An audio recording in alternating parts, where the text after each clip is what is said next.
सगळ्यात आधी ताईंबरोबर झालेला हा स्कॅम ऐका. काल माझ्याबरोबर एक गोष्ट घडली.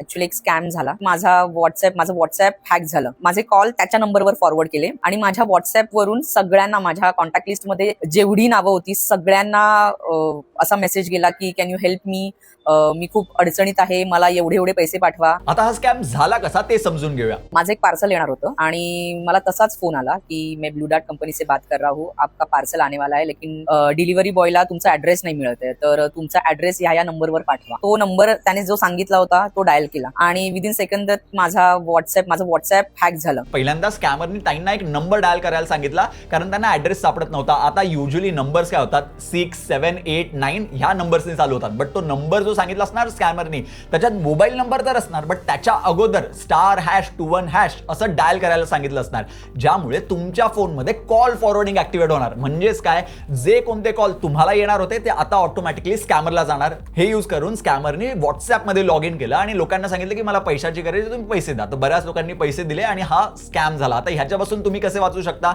नेहमी लक्षात ठेवा *# कोणताही नंबर चालू होत नाही, त्याच्याने कॉल फॉरवर्डिंग ऍक्टिव्हेट होते, ते करूच नका. आणि जर समजा चुकून तुम्ही कॉल फॉरवर्डिंग ऍक्टिव्हेट केली आहे किंवा तुमच्या फोनमध्ये सध्या आहे की नाही ते चेक करायचं असेल तर पिन्ड कॉमेंट चेक करा, त्याच्यात एकदम डिटेल स्टेप्स दिलेल्या आहेत.